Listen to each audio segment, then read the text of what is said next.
Сәлем достар, баршаларыңызға қайырлы күн. Сіздермен Әсел Алшуразқызы. Бүгінгі видеороликте өте қарапайым жолмен дайындалатын булочканың рецептімен бөлісетін боламын. Ол сондай нәзік, тіпті аузыңа салсаң еритін, тіпті айтып жеткізу мүмкін емес. Сондай жұмсақ болып шығатын булочка түрі. Және де достар, менің инста парақшама да тіркеліп кетуді ұмытпаңыздар. Егер видео ұнаса, тіркеліп лайк басып, пікір қалдыруды ұмытпаңыздар. Инста парақшада әртүрлі рецепттермен қоймай, менде блогер болуға арналған қабілетті, яғни қабілеті бар жандарға арналған тегін кеңестер мен ұсыныстар, және де басындағы ақпатты көтеру деген секілді өте көп кеңестерім бар. Міне соларды жіберіп алмас үшін инста парақшама тіркеліп қоюды ұмытпаңыздар. Рецепттің мөлшерінің барлығын описаниеде қалдыратын боламын. Ол үшін ең алдымен сүтімізге ашытқымызды, жылы сүтке ашытқымызды қосып, жақсылап біркелкі болғанша қант, тұз қосып араластырып аламыз да, ерітілген сары майды қосып, және де бір жұмыртқа қосып, жақсылап араластырып, ұн қосып, ұнды електен өткізіп салыңыздар. Онда електен өткізіп салсаңыздар, өте әдемі болып, пышный, яғни орысша айтқанда пышный болуына жақсы көмектеседі. Бір келді қамыр қылып илейміз, одан кейін барып, осыны өзіміздің қолымызбен жақсылап июін қандырып илеп, салафанға салып қамырымызды жылы жерге жарты сағатқа қойып қоямыз. Менде 20 минуттың көлемінде өте тез ашыды. Мен өте көлемді қылып жасап жатырмын. Булочкиді біздің үйдегілердің барлығы осы менің булочкимді өте қатты жақсы көреді және де ұнатады. Сізге де жасап көруге кеңес беремін. Барлық үйдегі ингредиенттерде, барлық үйден табылатын ингредиенттерден тұратын өте қарапайым булочка түрі.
Тәтті бауырсақтарың жолы мама,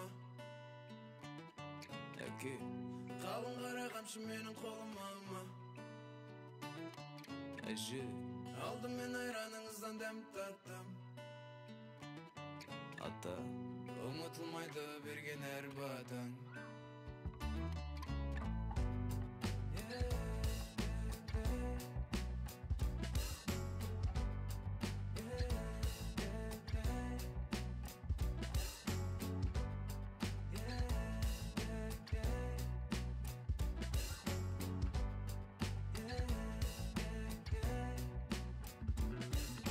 Жалқаулық нәпсі, осылармен алысып келем. Уақыт өте тез, әлі жарысып келем. Жанымдағы жандарымнан ақыл алысып терең. Тек қана пайғамбардың артынан ерем. Өткені сөтті, өкініш пен қайғы жоқ. Оңай табатын райымның қазір мекен жайы жоқ. Әрине қызық күндер есімнен кетпейді. Уақыт демдемейді, уақыт барлығын реттейді. Уақыт жылжиды, біреу есейеді, біреу өмірге шырылдап жаңадан келеді. Біреу тәрбиеленеді, біреу тәрбие береді. Жастар алдыңда ойлан, артыңнан ереді. Сезем ағалық қасиетіңді, әрдайым есім аламай таттың өсиетіңді. Қанша рет жатырсынды, қанша рет дауыл жер тұрды. Қазір жүзем ағысқа көрсем қасымнан бауыр етімді. Өзгермеші осы қалпыңнан досым, арамызда шынайылық мәңгі болсын.